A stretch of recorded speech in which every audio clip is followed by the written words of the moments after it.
இதா சல்லத் ஹம்ஸஹா وصامت شهرها وأطاعت بعلها وحسنت فرجها فليدخل من أي أبواب الجنة شاءت.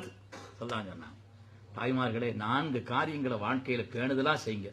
சொர்க்கத்தின் எந்த வாசல் வழியாக வேண்டுமானாலும் நீங்கள் நுழைந்து கொள்ளலாம். சொர்க்கத்தினுடைய எந்த வாசல், ஏராளமான வாசல்கள் இருக்கிறதே, எந்த வாசல் வழியாக வேண்டுமானாலும் நீங்கள் உள்ளே நுழைந்து கொள்ளலாம். இந்த 4 காரியத்தை பேணுதலா செய்தால் போதும். ஆண்களுக்கு 4-10 அதுன்னு முதல்ல சொல்லிட்டேன். அதுல 2 சொன்னாங்க. இதா சல்லத்து ஹம்ஸஹா வ சாமத்து ஷஹரா, 5 கால தொழுகை, ரமதானுடைய நோன்பு. அதுலயும் கூட கொஞ்சம் சலுகைலாம் இருக்குது, சில லீவுலாம் இருக்குது. மாசத்துல சில நாட்கள் அதுல லீவுலாம் வேற வருது. அந்த லீவு நாட்கள்ல கூட நீங்க தொழ வேண்டியதில்லை. உங்களுக்கு தொடக்கின் காரணத்தினாலே தொழுகை உங்களுக்கு தடை செய்யப்பட்டிருந்தால் அந்த தொழுகை கூட நீங்க திருப்பி தொழ வேண்டியதில்லை. அது உங்களுக்கு லீவு நாட்கள், அதுல கூட உங்களுக்கு சலுகை.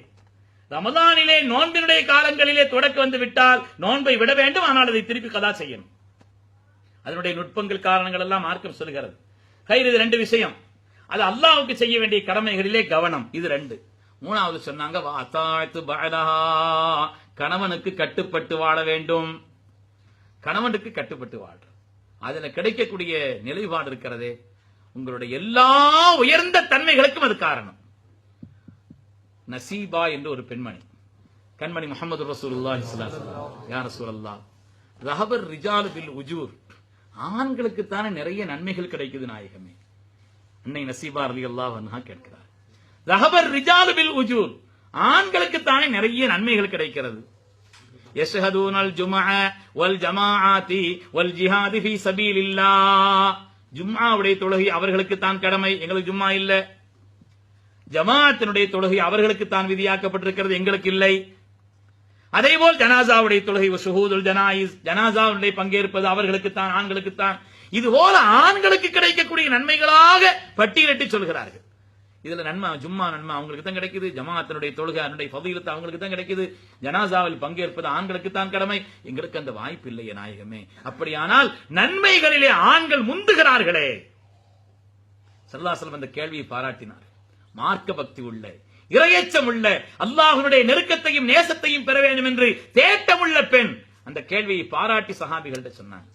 சொல்லிவிட்டு அந்த அம்மாட்ட, இந்த பெண்மணி இடத்துல சொன்னாங்க. அந்த பெண்மணி சொன்னாங்க, நாயகமே நான் தனி ஆளா வந்து கேட்கல, ஒரு கூட்டம் அடிச்சு விட்டுருக்கு, அவங்க சார்பா நான் வந்திருக்கிறேன். ஏனென்று சொன்னால் நீங்கள் எங்களுக்கு ஆண்களுக்கு மாத்திரமல்ல நபி அல்லவே, எங்களுக்கும் சேர்த்தான நபி. ஃபஆமன்னா பிக வ பிலாஹிக், உங்களை உங்களுடைய இரட்சகனான ரப்பையும் நாங்களும் ஈமான் கொண்டிருக்கிறோம், ஆனா நன்மை பூரா அவங்களுக்கு போகுதுன்னு சொன்ன உடனே அல்லாஹ்வுடைய ரசூல் சொன்னார்கள், அப்படி அல்ல. இன்ன ஹுஸ்ன தபஉலி யஹதாகுன்ன வ தலபிஹா லிமர்லாத்திஹி தஅதீலு குல்லமா ذكرت மின் உஜூரிர் ரிஜால். ஸல்லல்லாஹு அவர்களே, என்னென்ன நன்மைகளை எல்லாம் நீங்கள் பட்டியலிட்டு சொன்னீர்களோ எல்லா நன்மையினுடைய அந்த கூலியும் செய்யாமலேயே உங்களுக்கு கிடைப்பதற்கு ஒரு வழி. நீங்க செய்ய வேண்டியதில்லை, ஆனால் செய்த அந்த கூலி நிறைவாக கிடைக்கும். எப்பொழுது என்று சொன்னால், நீங்கள் கணவன்மார்களுடைய திருப்திக்கு உட்பட்டு அவருடைய பொருத்தத்தை தேடக்கூடிய விதத்தில் அவர்களுக்கு கட்டுப்பட்டு வாழ்ந்தால், இந்த எல்லா கடமைகளையும் செய்த அந்த நிறைவான நன்மை, ஜும்ஆ தொழுத நன்மை, ஜனாசாவில் பங்கேற்ற நன்மை, ஜமாஅத்தினுடைய தொழுகையில் பங்கேற்ற நன்மை எல்லாம் உங்களுக்கு நிறைவாக கிடைக்கிறது என்று கண்மணி முஹம்மது ரசூலுல்லாஹி கணவன்மார்களுக்கு கட்டுப்பட்டு நடக்கக்கூடிய அந்த விஷயம் இருக்கிறதே, சரியா சிறுத்தை அவங்க கட்டுப்பட வேண்டியது இல்லையா? ஃபிரௌனா இருந்தாலும் சரி, அங்க ஃபிரௌனா இருந்தாலும் சரி, அப்படி இருந்தாலும் நீங்கள் கட்டுப்பட்டு வாழ்ந்தால் உங்களுக்கு உயர்ந்த அந்தஸ்து, நன்மைகள்லாம் செய்யாமலேயே அந்த உயர்வான கூலி உங்களுக்கு கிடைக்கப்பெறுகிறது.